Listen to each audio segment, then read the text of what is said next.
Donc, bonjour tout le monde et bienvenue pour ce deuxième webinaire de l'année qui est organisé dans le cadre de l'animation régionale du programme Générateur.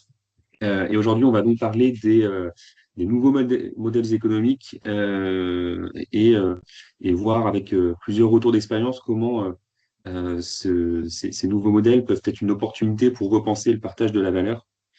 Donc juste pour dire un petit mot sur le programme Générateur, donc qui est déployé en Bretagne depuis 2022. C'est un service public qui est déployé par les syndicats départementaux d'énergie, Brezalec, Atlanson et le pôle énergie Braise, et qui a comme objectif de conseiller les collectivités et de les accompagner dans le développement des énergies renouvelables, en particulier de l'éolien et du photovoltaïque. Et donc voilà, j'ai remis la carte ici avec les référents et leurs contacts que vous pouvez aussi retrouver en ligne, et notamment sur le site national du réseau générateur. Donc, on se retrouve aujourd'hui pour le deuxième webinaire d'un cycle qui va se terminer la semaine prochaine avec un dernier webinaire sur les impacts des énergies renouvelables sur l'environnement. Donc voilà, il est encore temps de s'inscrire et si vous avez loupé le premier webinaire, il est disponible en replay sur la chaîne YouTube de Brezalec et on transmettra à tout le monde à l'issue de ce webinaire le replay, la présentation et éventuellement quelques réponses aux questions qui seraient restées en suspens.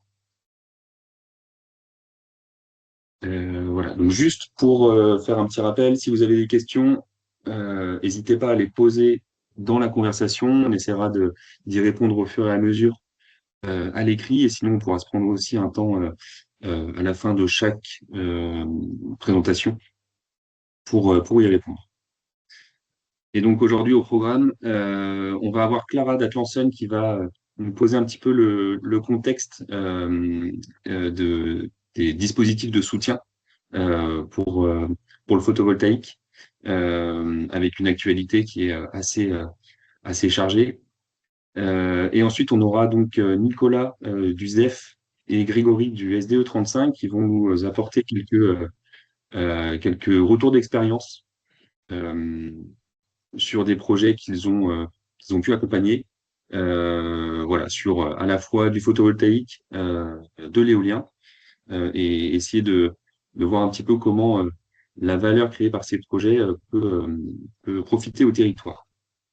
Donc voilà, je vous laisse, Clara, Nicolas et Grégory dérouler et peut-être vous présenter juste avant, on fait un petit tour de table. Ok, donc bonjour tout le monde. Donc Clara Bosnier, je suis chargée de mission photovoltaïque chez Atlanson. En deux mots, Atlanson, c'est une association qui est présente en Bretagne et en Pays de la Loire. Et donc c'est un réseau qui fédère des acteurs des filières solaires, donc photovoltaïques, mais aussi solaire thermique. Et quand je dis acteurs, je pense aussi bien à acteurs privés sur toute la chaîne de valeur de ces filières-là, mais aussi des acteurs publics. Bonjour à toutes et à tous. Nicolas Lebert. Moi, je suis conseiller générateur sur le département du Finistère, donc au sein du syndicat d'énergie, le SDEF. Bonjour, Grégory Caron, donc idem que Nicolas, conseiller en énergie renouvelable à travers le réseau des générateurs sur le département d'Ille-et-Vilaine.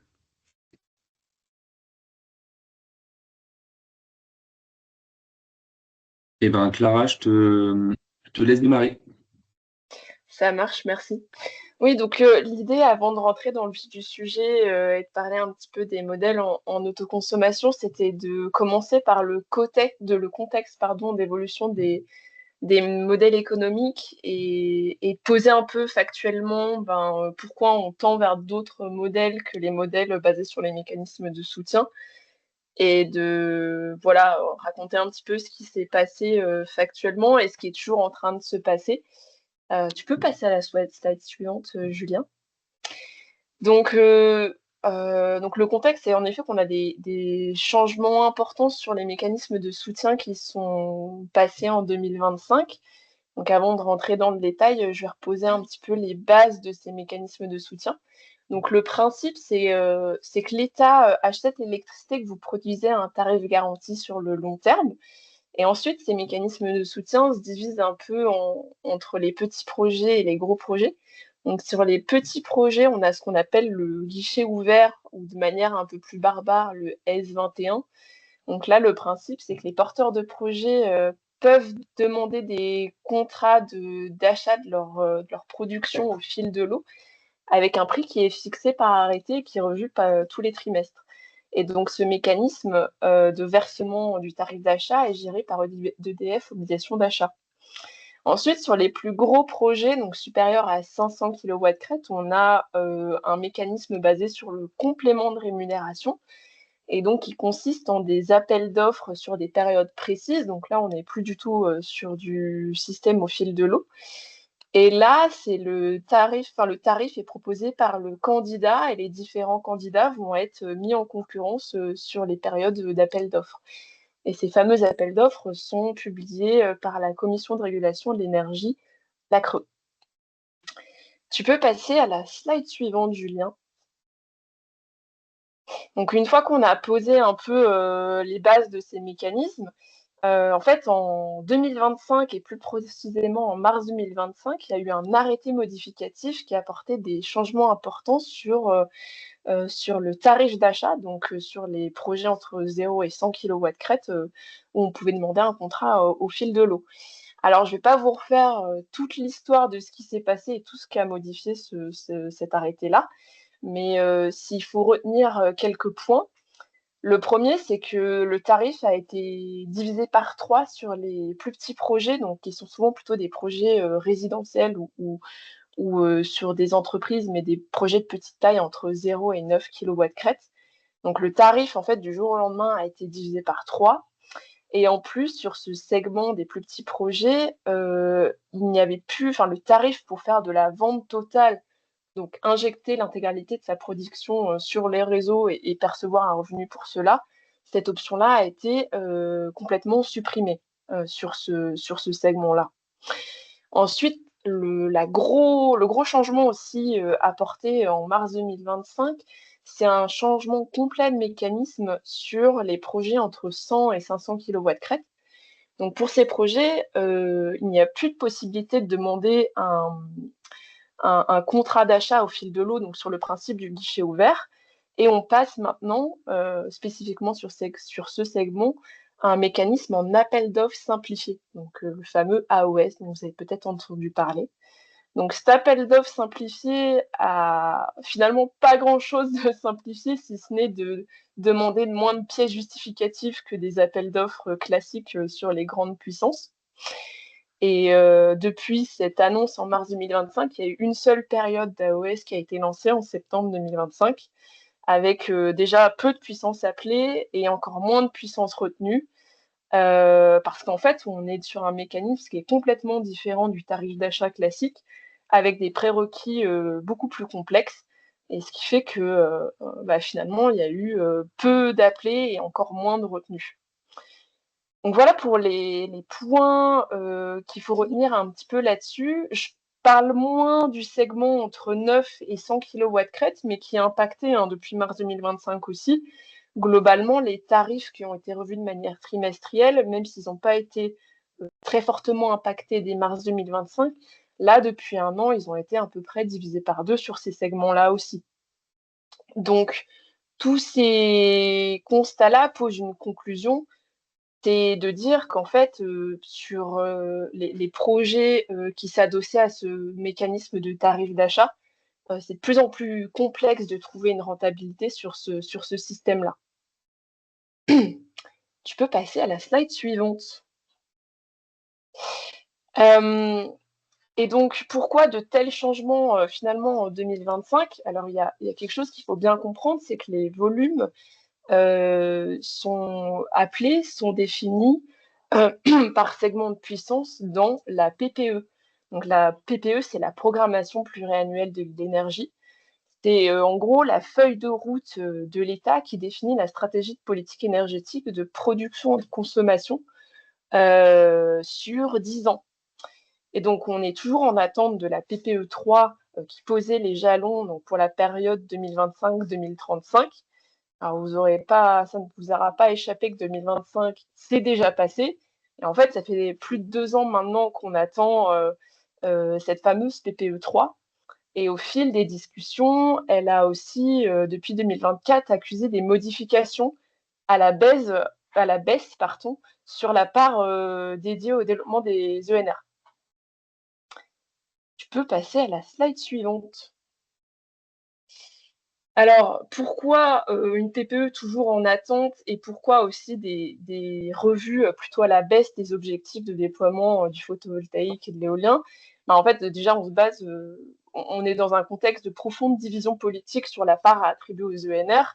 Au-delà du fameux débat entre part nucléaire, part ENR, il y a d'autres arguments qui viennent aussi peser dans la balance, notamment le fait que sur les 2 dernières années, le photovoltaïque s'est déployé de manière très rapide sur certains segments de puissance, surtout ceux sur le tarif d'achat, donc entre 0 et 500 kW crête, et a même parfois dépassé les volumes qui étaient appelés en fonction des périodes sur ces segments-là.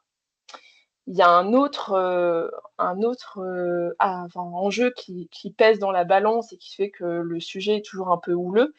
C'est aussi, donc il y a RTE qui a publié son bilan prévisionnel 2025 en décembre dernier et qui pose un constat d'une stratégie d'électrification des usages qui accuse un retard.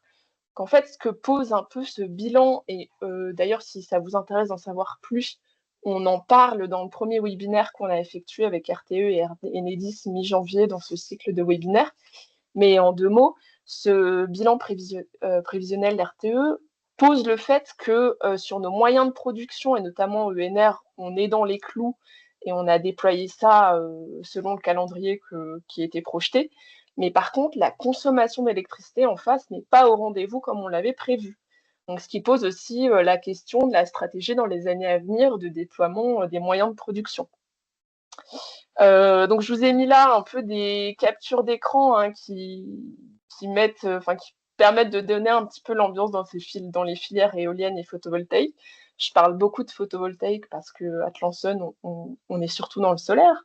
Mais il faut savoir que la filière éolienne est aussi impactée par cette espèce de temps d'arrêt et de cette attente très longue de la PPE, parce que maintenant on est dans un contexte où les appels d'offres sont bloqués en attente de le déploiement de la PPE, ce qui du coup impacte forcément aussi la filière éolienne. Tu peux passer à la slide suivante. Bon, maintenant qu'on a dressé ce constat pas forcément très réjouissant de PPE et de changements profonds à la baisse dans les mécanismes de soutien, on va essayer de faire un petit peu plus de positif. Et en fait, déjà, il y a un constat qui est partagé malgré cette période difficile, c'est que l'éolien et le photovoltaïque, c'est toujours des filières qui sont économiquement compétitives et rapidement déployables. On a quand même des baisses des coûts dans les filières qui ont été observées sur les précédentes années, et ce depuis un bout de temps. Je rentre pas forcément plus dans les détails, c'est pas trop l'objet du webinaire, mais je vous ai mis aussi un peu de documentation sur le sujet. Je vous renvoie notamment à l'étude des coûts des filières ENR que fait régulièrement l'ADEME, ou aussi le rapport annuel de l'IRENA, donc qui est l'agence internationale pour les ENR, qui fait un rapport annuel sur l'évolution des coûts de production de chaque filière ENR. Donc voilà, pour vous documenter un petit peu sur le sujet. Et donc, tous ces constats-là que je viens de poser là font qu'on se dirige de plus en plus vers des solutions en dehors des mécanismes de soutien qui posent aussi de nouveaux enjeux. Donc, dans une minute, Nicolas va vous parler d'autoconsommation individuelle et collective, donc ACI pour individuel et ACC pour collective.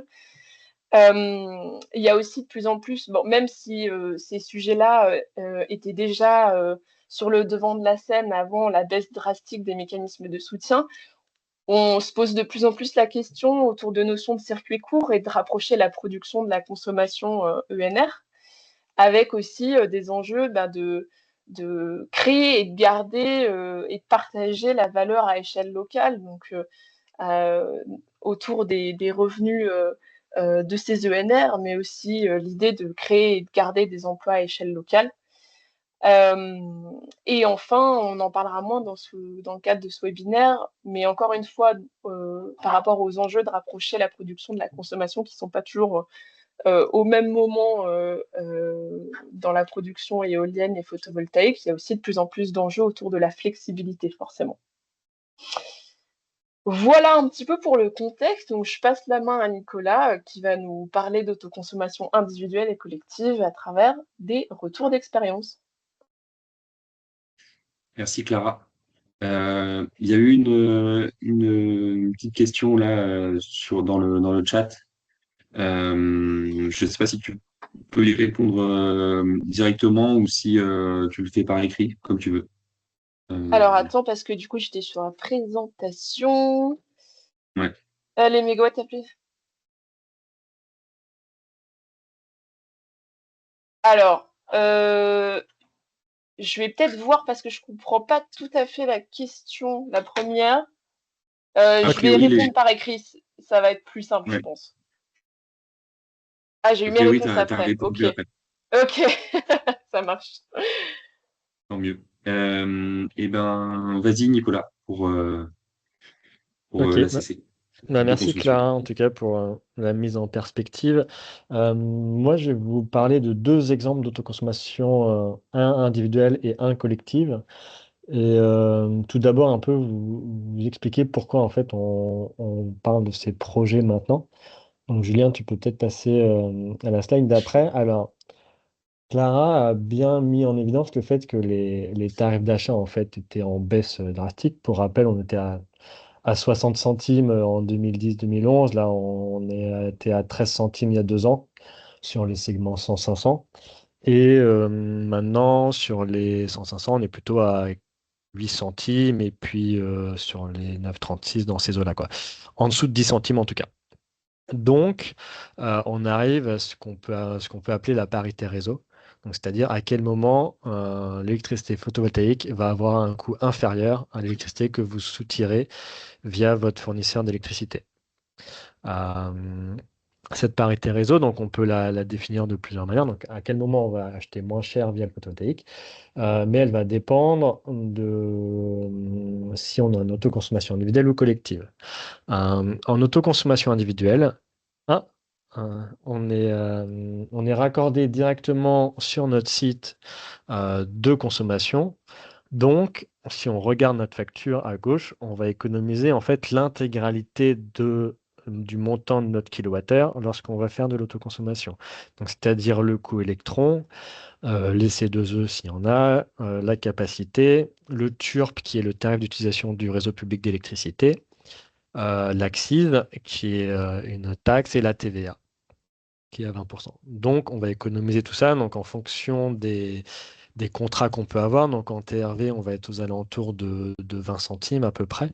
Donc on regarde que si là on a une production photovoltaïque qui va avoir un coût de l'ordre de 8 centimes, on est bien inférieur, 8-10 centimes. Donc on est très pertinent de faire de l'autoconsommation individuelle. Si on est une collectivité et qu'on achète son électricité via un groupement d'achat, par exemple, alors là, on est soumis aux évolutions du prix de marché.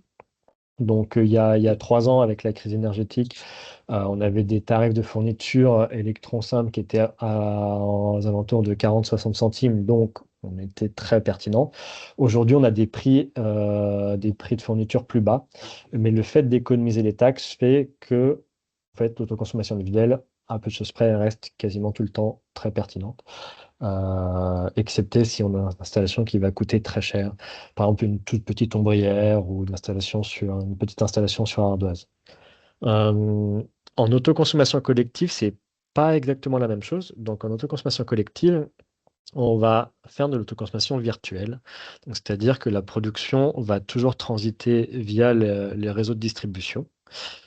Et on va donc être soumis aux taxes qui correspondent, donc le TURP, l'ACCIS et la TVA. Donc on va seulement faire l'économie de la part électron, C2E et capacité. donc qui est une petite partie de la facture. Donc aujourd'hui, cette partie, on va dire qu'elle est à peu près à 8-10 centimes pour les collectivités, euh, peu de choses près. Et donc ces 8-10 centimes correspondent peu ou prou au tarif de soutien 3600, au tarif demandé lors de la première phase d'AOS 100-500. Donc globalement, une installation photovoltaïque, une grande toiture ou une moyenne toiture, on va dire, est pertinente en autoconsommation collective aujourd'hui. Donc l'autoconsommation individuelle, on en parle depuis longtemps parce qu'elle permet de faire beaucoup d'économies, donc depuis quasiment 10 ans. L'autoconsommation collective, on en a beaucoup parlé il y a 3 ans, parce que tout le monde voulait en faire, parce qu'il achetait très fort son électricité. Maintenant que l'électricité a rebaissé, on en parle un peu moins. Mais le photovoltaïque recommence à baisser, donc on recommence à être pertinent. Donc voilà pour le contexte un peu historique de pourquoi ces deux modèles d'affaires. Et maintenant, je vais vous présenter deux exemples, un premier en autoconsommation individuelle et un second en autoconsommation collective. Alors, le premier, je vais vous le dire tout de suite, c'est une ombrière. Donc, j'ai pris l'exemple de quelque chose qui, en fait, aujourd'hui, ne peut pas se financer via l'AOS ou même via les dernières périodes d'appel d'offres, enfin de S21 100 à 500, parce qu'en fait, ça coûte assez cher à l'installation. Par rapport à de la toiture, on va dire que sur de la grande toiture, aujourd'hui, on est rendu à 0,5 euros du watt crête quasiment. Tandis que sur de l'ombrière, on va être plutôt à 1,3, 1,5 tout compris. Donc on a un tarif qui est plus de 2 fois supérieur. Or, on a une obligation réglementaire qui est arrivée en 2024 via la loi APER qui a dit tous les parkings d'une superficie supérieure à 1500 mètres carrés doivent être équipés d'ombrières photovoltaïques. Il y a eu quelques amendements par la suite qui font que dorénavant, on peut également végétaliser en partie, mais toujours est-il qu'il y a cette obligation qui traîne. Et une difficulté en fait à rentabiliser ces investissements via les mécanismes de soutien. D'autant plus, comme l'a dit Clara, depuis la fin de l'obligation d'achat pour le segment 100-500, qui aura duré 3 ans. L'opportunité, donc comment on peut quand même faire de l'ombrière sur des parkings. L'ombrière, ça coûte cher. Donc, en autoconsommation collective, on va avoir du mal à la rentabiliser parce qu'on va avoir un tarif, on va dire, donc un LCOE qui est le coût de revient du photovoltaïque qui va quand même être de l'ordre de 10-11 centimes à peu près en fonction de l'ombrière, de la difficulté d'installation. Et on va être donc au-dessus des tarifs de fourniture, en tout cas pour les collectivités chez nous. Donc les collectivités, notamment en période préélectorale, elles ne vont pas s'engager pour vous acheter de l'électricité plus cher que ce qu'elles achètent par ailleurs. En revanche, en autoconsommation individuelle, 10-11 centimes, c'est moins que la somme de votre électron plus toutes les taxes que vous payez. Donc là, il y a un intérêt. Par contre, si on fait de l'autoconsommation individuelle, il faut qu'on trouve un bâtiment qui est fortement consommateur, parce que tout ce qui sera surplus sera très peu valorisé, en fait, via le surplus. Donc, premier objectif, trouver des bâtiments qui consomment beaucoup. Donc, ça peut être en général des piscines, par exemple, ça marche très bien. Des stations d'eau potable, des stations d'épuration aussi, ça marche très bien. Puis, ça a l'avantage d'avoir des courbes de charge qui sont relativement stables. Ce type d'ouvrage, en fait. Les piscines ont en plus l'intérêt d'avoir en général des grands parkings pour les utilisateurs. L'intérêt, par ailleurs, pour le consommateur, c'est qu'il va sécuriser son tarif de fourniture sur le long terme. Au moins une partie de sa facture d'électricité proviendra de l'autoconsommation individuelle, donc aura un tarif connu. Pour le photovoltaïque, on va avoir une forte valorisation de la production en raison de l'économie générée. Donc, si on prend l'exemple d'une ombrière donc à Douarnenez, Julien, les chiffres sont dans la slide d'après. Donc, Douarnenez Communauté a une belle piscine depuis quelques années, un grand parking qui n'était pas exploité, et donc a décidé d'y installer des ombrières photovoltaïques, donc 3 grandes ombrières doubles, pour une puissance totale de 200 kW crête. Donc, on est en Bretagne sur environ 1 MWh par kilowatt installé, donc 213 kilowatts crête, 220 mégawattheures par an estimés. On est sur un investissement qui ici est conséquent, donc plutôt aux alentours de 550 000 euros, donc qui est plus aux alentours de 2,5 euros du watt crête, en raison notamment du choix qui a été fait de prendre des panneaux voltaïques, donc des panneaux qui sont quand même un peu plus français que les autres, même si tout n'est pas fait en France. On a également eu des questions d'intégration paysagère en entrée de ville, et des problématiques en fait lors des fondations qui étaient complexes avec tous les réseaux qui passaient sur le parking. Donc un projet qui est onéreux, mais qui reste rentable, parce que la piscine, donc elle a une puissance de raccordement de quasiment 250 kVA, elle consomme 800 mégawattheures par an, donc 4 fois plus que la production photovoltaïque, et elle consomme toute l'année, et même en été. Donc on va avoir un taux d'autoconsommation individuelle qui va être de 94%, donc quasiment 100%.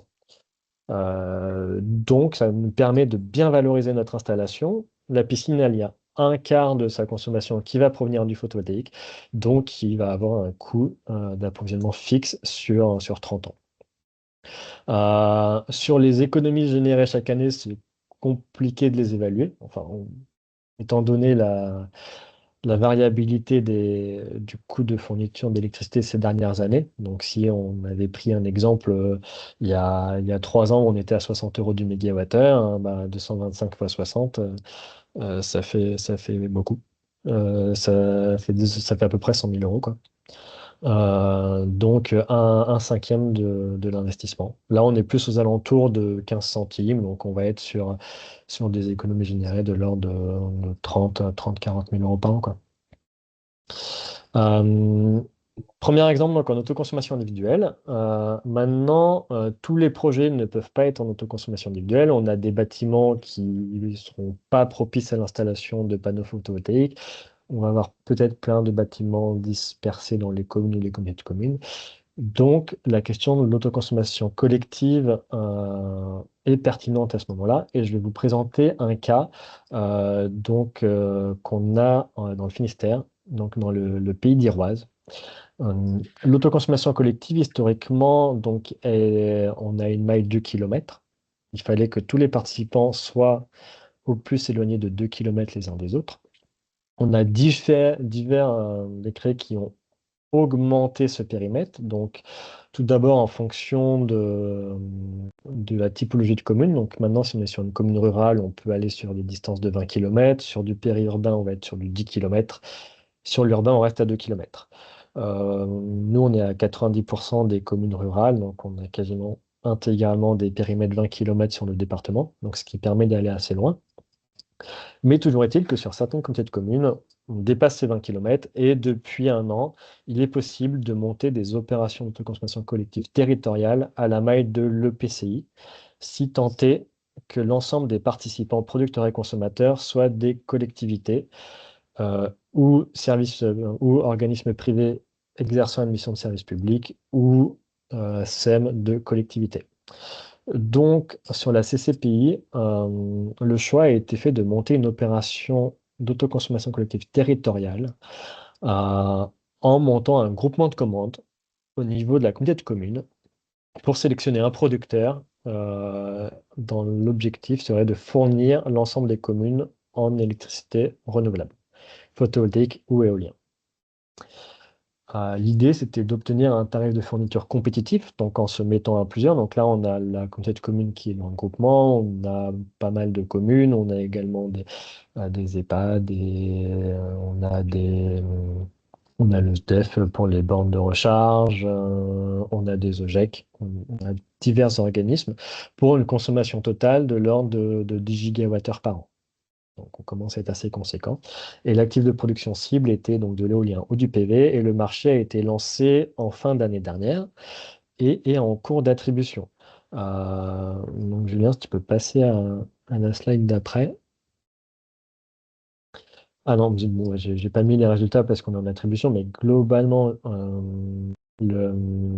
l'installation qui serait sélectionnée serait une installation au sol de l'ordre de 2-3 MW crête et qui permettrait d'avoir un tarif de fourniture de l'ordre de 8 centimes donc d'être compétitif en fait avec les tarifs du groupement d'achat, 8-9 centimes.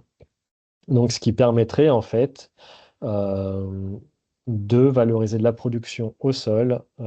C'est pertinent pour l'installation photovoltaïque, c'est pertinent pour les consommateurs, même si les prix sont aujourd'hui bas. En fait, c'est pertinent pour à peu près tout le monde. Il est également possible de le faire à des mailles plus petites, à des mailles communales ou à des mailles même infracommunales, sur des toitures. L'autoconsommation collective à partir de toitures de 100 kW crête, aujourd'hui, c'est réalisable parce qu'on a un tarif photovoltaïque qui est aux alentours de 9 centimes, on va dire, à peu près. Donc là, c'est notre seconde lampe.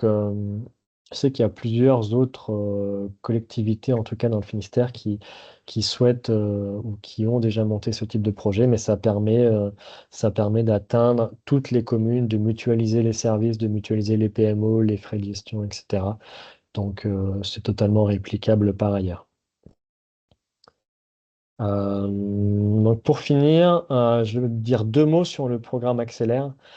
C'est un programme porté par l'ensemble des syndicats d'énergie bretons, qui est soutenu par l'Union européenne et la région et qui a pour but d'accompagner les collectivités bretonnes dans l'identification des opérations d'autoconsommation collective et en fait de les aider à les monter. Donc c'est lors de toute la phase émergence des projets d'autoconsommation collective. On va dire que c'est le pendant de la mission générateur qui est là pour l'émergence des projets d'énergie renouvelable. Là, on est là pour l'émergence des projets d'autoconsommation collective.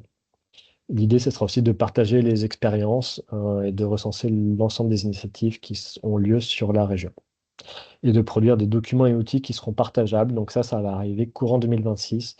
Vous devriez avoir des informations et des outils qui seraient disponibles pour réutilisation.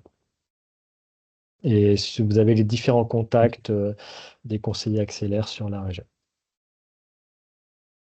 Voilà. Merci Nicolas. Il y a juste une question qui est arrivée juste à l'instant sur l'exemple de la CCPI là. Tu as évoqué un, un parc au sol. Donc c'est Ouais. euh, donc la question c'est enfin, qui a porté cette démarche pour le PCI? Enfin, est-ce qu'il y a, j'imagine derrière, est-ce que c'est les services en interne ou est-ce qu'ils se sont fait accompagner plus largement? Je, Alors, j'interprète ça comme ça. au niveau de l'EPCI, donc ça a été porté donc, par les services de l'EPCI, accompagné par le groupement d'achat du SDEF, en fait, qui a rédigé en quelque sorte le marché pour l'ensemble des membres du groupement de commande. Et en effet, on serait sur une centrale au sol de 2-3 mégawatts à peu près, qui serait sélectionnée. Après, pour rien vous cacher, les actifs de production en public, il y a pas moult concurrence en fait sur ce type euh, de groupement de commandes. Et après, j'ai voyé une autre question sur la question de l'ACCIS. Donc, en effet, il y a une exonération d'ACCIS sur l'année dernière qui était inscrite au projet de loi de finances. La DGFiP avait dit que non, il n'y avait pas d'exonération.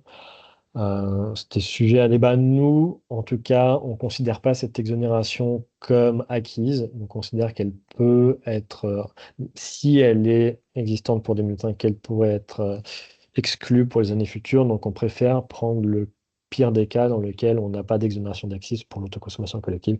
Après, je sais que c'est un parti pris, mais nous, en tout cas, c'est comme ça qu'on travaille.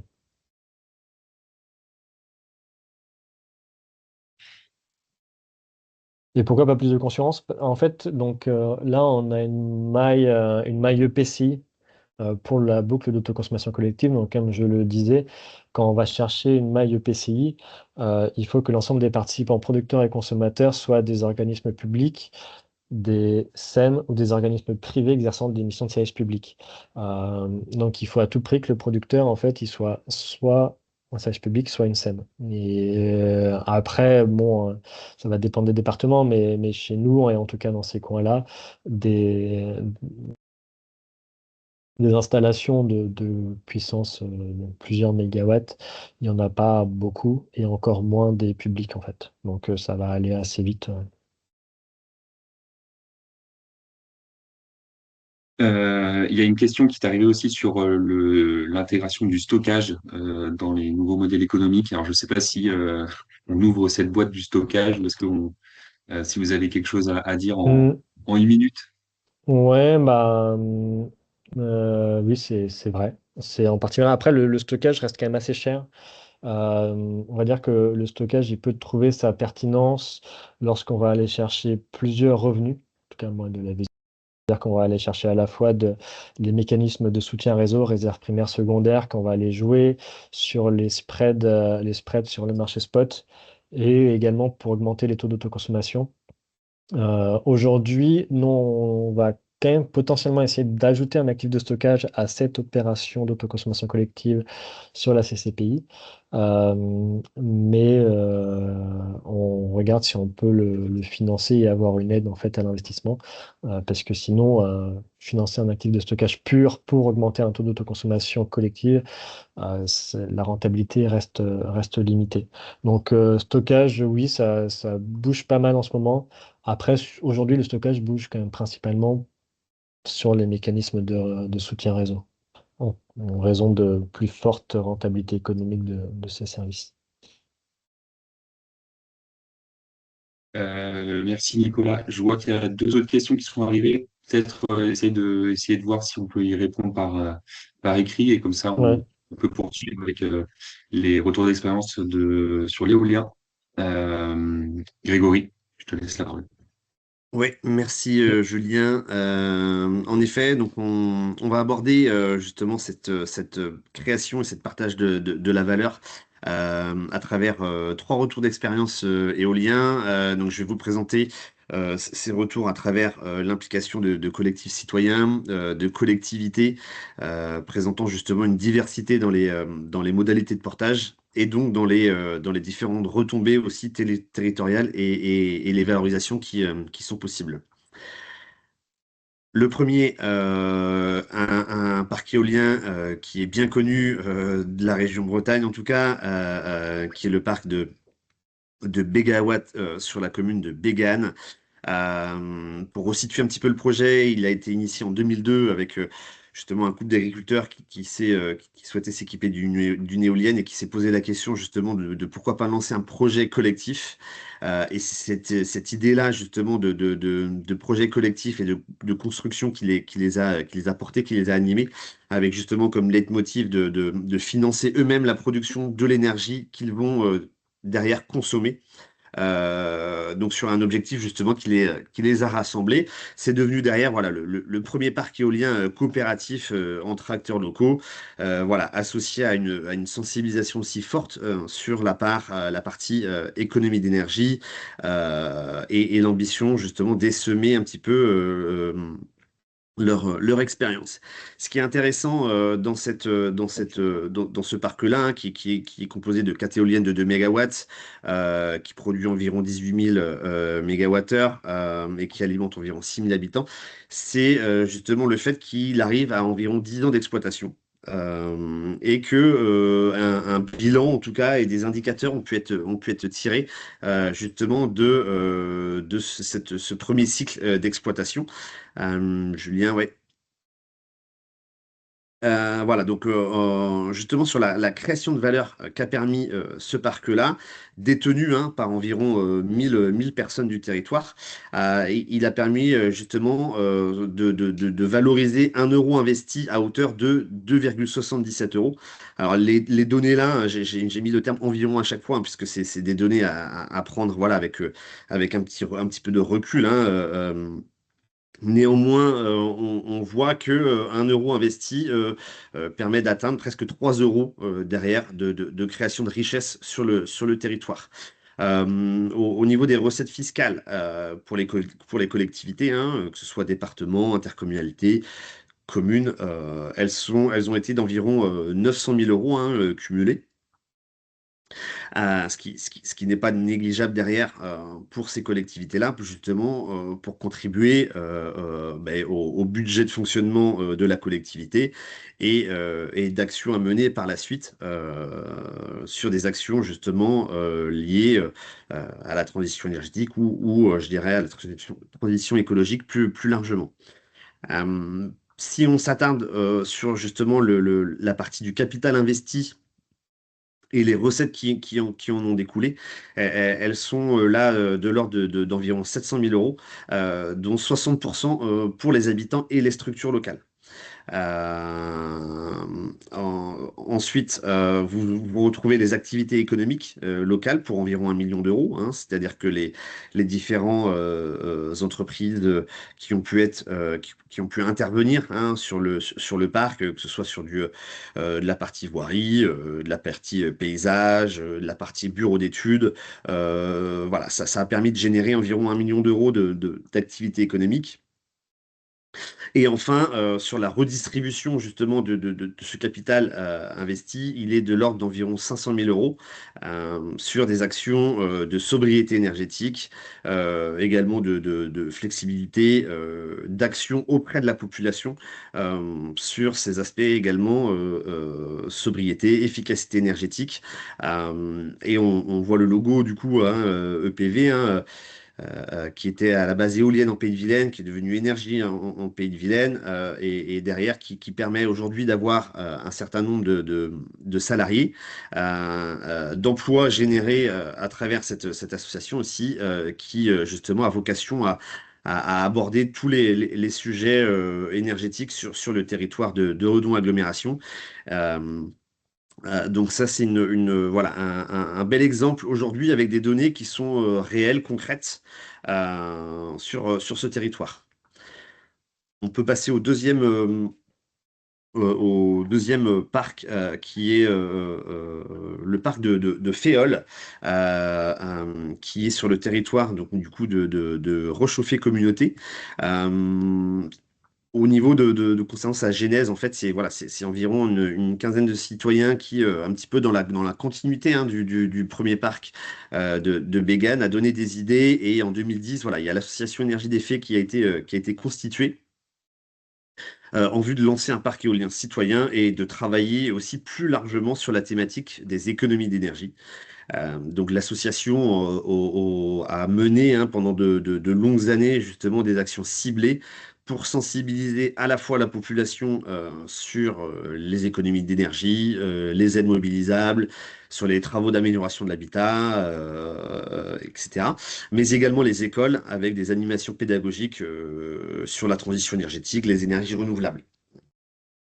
Le collectif s'est vraiment appuyé sur des principes justement de l'économie sociale solidaire pour, je dirais, amorcer ce projet-là et faire justement que plusieurs citoyens adhèrent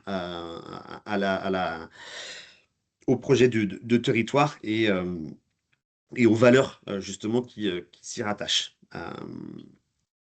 Un collectif qui a su capitaliser justement sur son expérience pour bah, justement lever les barrières qui se sont mis devant eux avec voilà, un parc qui fut autorisé.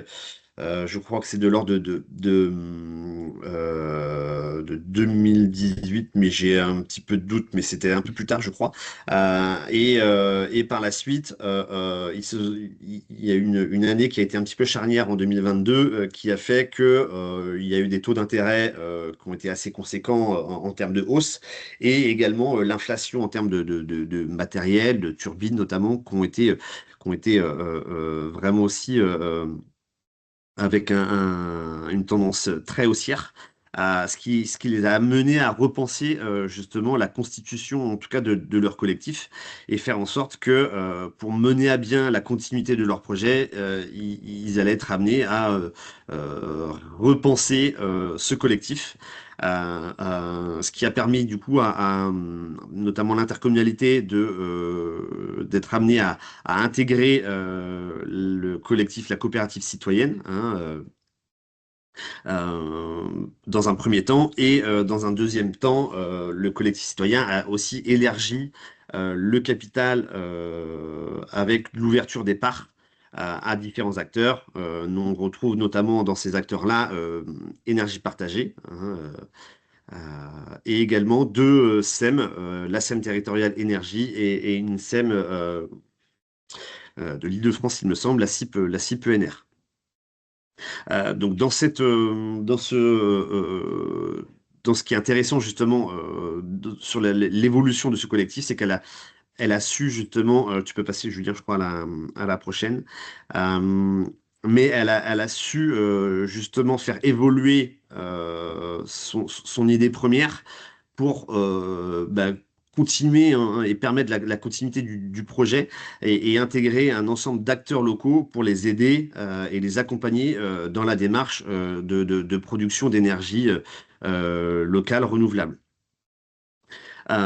Cette évolution assez marquante et suite à la mise en service, notamment on le voit à travers cette photo, mais du parc qui a été inauguré l'année dernière, le collectif a également entamé une démarche de modification de ses statuts pour pouvoir élargir son périmètre d'action, avec notamment un nouveau projet qui est en cours d'étude, avec la participation justement de la collectivité, d'autres acteurs locaux, à travers une commune voilà, qui aussi a souhaité engager une démarche d'étude d'un nouveau projet sur ce même territoire. Donc voilà, une fois ce premier parc étudié, un deuxième a été lancé. À noter également qu'une étude a été réalisée pour déterminer s'il y avait une possibilité que l'une des 4 éoliennes puisse fonctionner également en circuit court de partage de l'énergie, donc en autoconsommation collective. Voilà, en tout cas, cette première étude n'a pas pu être aboutie là au lancement du parc en service, mais c'est quelque chose qui reste quand même à travailler et à étudier par la suite. Et comme anecdote également, il y a eu lors de l'inauguration un vote citoyen pour pouvoir donner un nom justement à chaque éolienne du parc. Voilà pour ce deuxième retour. Je vais passer du coup au dernier exemple qui est le parc qui s'intitule Andéol. Donc sur la commune d'Andouillé-Neuville, où une zone d'implantation potentielle avait été repérée par plusieurs développeurs en 2022, hein, avec l'augmentation du plafond en fait comment dire de bout de pal, hein, et cette zone rendue, je dirais, éligible et faisable. Eh bien, beaucoup d'acteurs se sont manifestés auprès de la commune et dans le cadre du coup de l'accompagnement et de la mise en place du réseau générateur. Toute une phase sur l'année 2022-2023 a pu être mise en place pour accompagner la collectivité, mais aussi les élus hein, et le conseil municipal, justement sur toute une phase d'aspect pédagogique, de socialisation sur les enjeux énergétiques et éoliens. Donc on a pu aller visiter un parc éolien en Mayenne, un parc éolien citoyen. On a pu également faire part du coup de retour d'expérience d'une commune qui est dans une situation similaire. On a également eu différentes interventions un petit peu sur, je dirais, les infos intox qu'on peut retrouver, notamment sur le sujet de l'éolien, sur les enjeux acoustiques, sur les études à mener, sur voilà, les distances aux habitations, etc. Donc toute cette phase-là a permis d'établir un positionnement de la commune et une prise du coup de délibération en faveur du coup de l'implication de la collectivité dans un projet éolien. Donc on a travaillé par la suite les modalités de portage. La commune notamment s'est arrêtée sur un accompagnement en vue de réaliser la sécurisation foncière. Donc, on a engagé cette démarche-là avec la collectivité, avec également la scène territoriale Énergive, en vue de s'adresser aux différents propriétaires exploitants de la zone d'implantation. À travers un premier courrier d'information, après les avoir rencontrés dans une réunion collective pour permettre la transmission du même niveau d'information à l'ensemble des acteurs et de faire part de la volonté de la commune d'être, je dirais, impliqué dans l'étude d'un projet éolien sur sa commune. S'en est suivi différents rendez-vous individualisés avec les propriétaires exploitants afin de déterminer s'ils veulent s'engager, participer au projet, participer à de la mutualisation de parcelles également. Voilà, le côté un petit peu, je dirais, novateur, c'est en effet et engageant, c'est le fait que la commune puisse elle-même signer les promesses de bail avec les propriétaires exploitants en vue d'intégrer, de transférer les promesses de bail dans la société de projet et ainsi valoriser l'apport de ces promesses de bail dans la société de projet. Donc cette création de valeur auprès de la collectivité leur donne accès à la gouvernance, leur donnera accès plus tard, si le parc est mis en service, à en effet des revenus capitalistiques. Et surtout, elle leur permet de ne pas ponctionner, je dirais, une somme trop importante dans leur budget et surtout une somme à risque, puisque un projet sur deux, un projet éolien sur deux est autorisé et sort de terre. Donc c'est surtout voilà, de ne pas leur faire prendre de risques financiers dans cette démarche. À noter que elle a également aussi validé en conseil municipal la création d'une charte, la validation et l'application de la charte de l'éolien sur le territoire. S'en est suivi une validation aussi à la maille intercommunale de la charte en question, qui fixe des principes de fonctionnement, des principes de cadrage en termes de relations et de rôle de chaque acteur.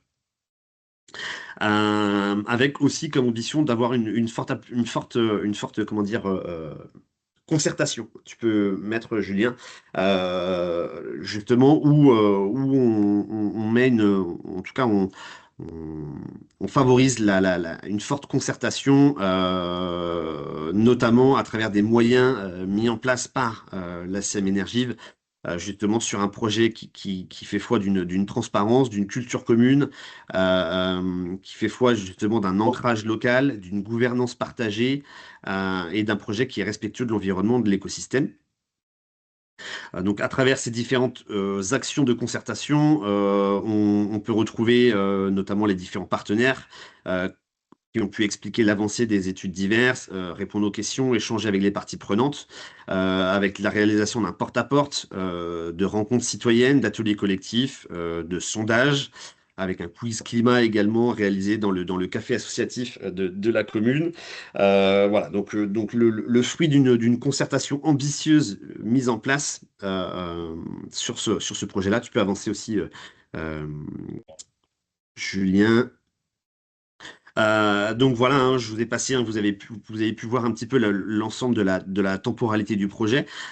Et aujourd'hui, on arrive à une situation où les études sont lancées, sont en cours, les premiers diagnostics ont été réalisés. Au sein de ce projet, on retrouve trois structures, trois collèges hein, différents.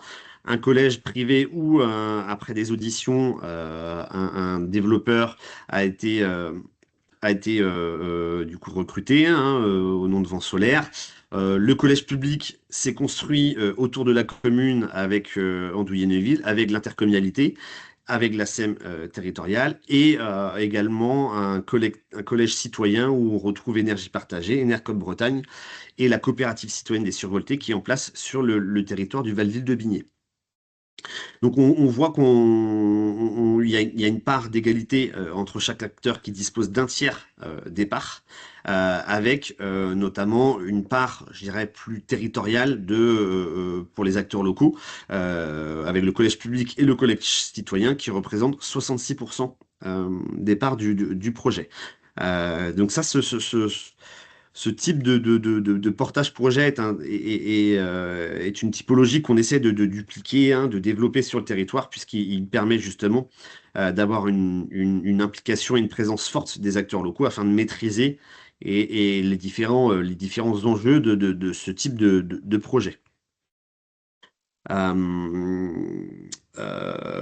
Voilà, donc ce qui est en train de se mettre en place, notamment pour formaliser un peu plus les échanges, c'est justement un comité de projet qui est composé d'élus du territoire, d'associations environnementales, de riverains, également un groupe de travail de riverains qui vise à permettre l'appropriation des enjeux de l'éolien par les riverains, avec l'aide justement de la coopérative des survoltés, et aussi à venir éventuellement la participation d'une riveraine qui est en train de créer sa structure de sensibilisation aux enjeux écologiques à travers des actions à mener à vertu pédagogique dans les écoles.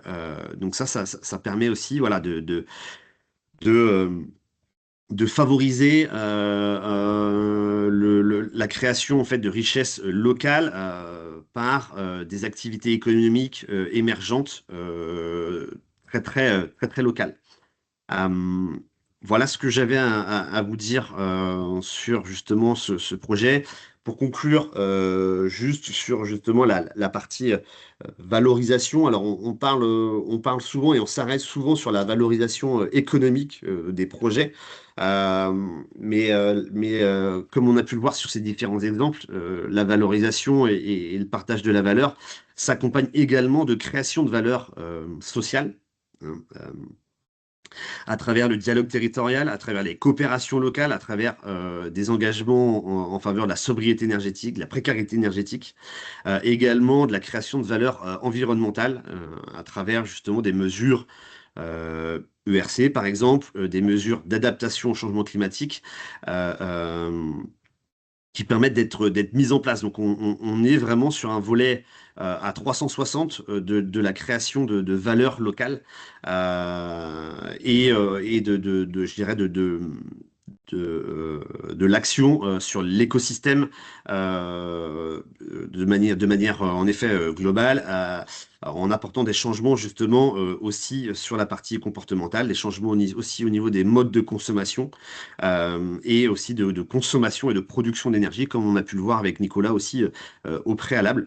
Donc c'est vrai qu'on s'adosse à l'ensemble de ces périmètres-là, quoi. Merci Grégory pour ces exemples et pour ce rappel à la fin sur justement la création de valeur qui n'est pas que financière dans ces projets, et que ça revêt quand même pas mal d'autres dimensions qui sont tout aussi importantes si on veut avoir justement une transition énergétique qui soit mieux acceptée localement et comprise. Tout à fait. Euh, on arrive au bout des présentations et aussi du temps. J'ai pas vu de questions spécifiques sur ta partie, Grégory. Ça devait être très clair. Euh, Tout était pour Nicolas. euh, mais oui, il y a eu pas mal de discussions Les chiffres, ça fait toujours parler, hein. ACC. Ah, bah ça, ouais. Euh, Écoutez, s'il n'y a pas d'autres questions, si un des intervenants ou Clara, toi, tu veux dire un mot de la fin, allez-y. Ah, il y a une Ah, je question. crois qu'il y a une main levée, ouais. Ouais, moi, je- le micro est autorisé, Michael.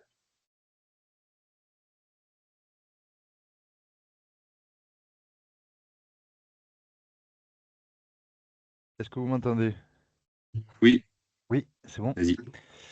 Oui, je voulais savoir, moi je participe à une coopérative citoyenne en Aveyron qui s'appelle Enercoa et je suis en train de faire les calculs justement des retombées économiques pour le territoire.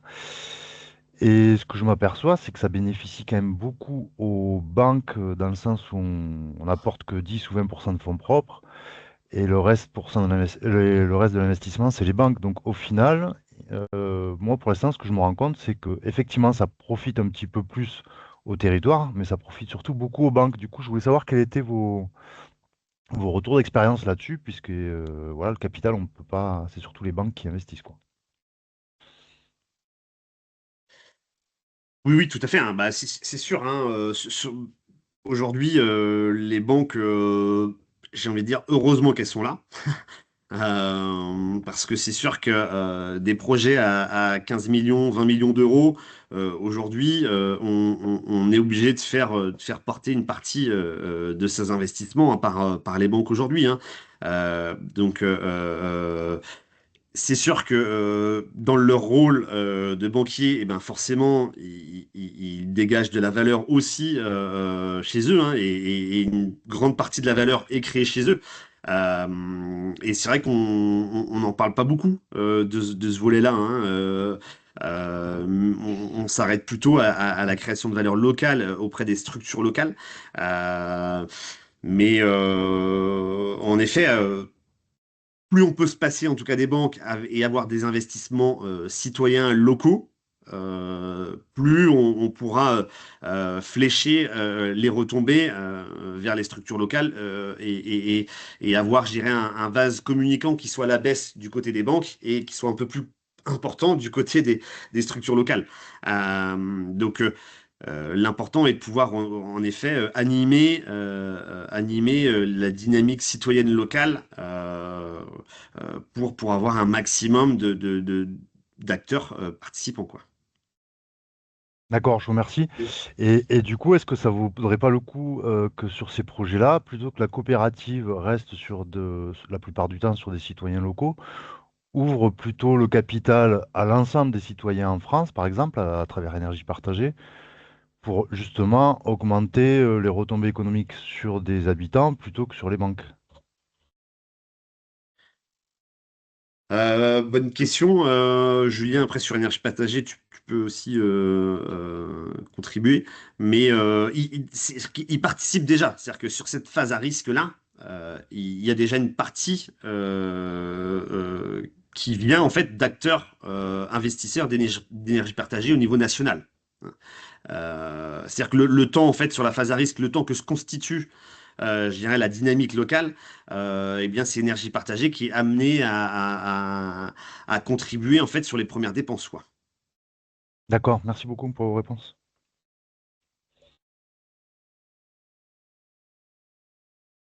Ouais, et juste ouais, sur énergie partagée, là, je recherchais le chiffre. Ils ont passé le cap il y a quelques jours là, des 50 millions d'euros investis dans les projets citoyens d'énergie renouvelable. Donc c'est énorme, mais c'est finalement une goutte. Et on ne pourrait pas substituer tout le financement des projets, surtout voilà, sur l'éolien, qui sont quand même des gros investissements qu'avec énergie partagée. Je suis pas sûr que ce soit aussi leur, euh, leur finalité. Mais dans tous les cas, effectivement, que les banques financent ces projets-là plutôt que d'autres, comme le disait Émeric là dans les commentaires, c'est aussi une bonne chose pour, euh, pour, pour se substituer aussi aux fossiles. Euh, on arrive au terme du temps. Merci. Merci Clara, Nicolas et Grégory pour vos contributions. Je crois qu'il n'y a pas de questions qui sont restées sans réponse d'après ce que j'ai vu dans les commentaires, mais merci à tout le monde d'avoir participé. On se donne rendez-vous la semaine prochaine pour le dernier webinaire de ce cycle. Merci beaucoup et à bientôt. Merci tout le Merci, monde. bonne journée.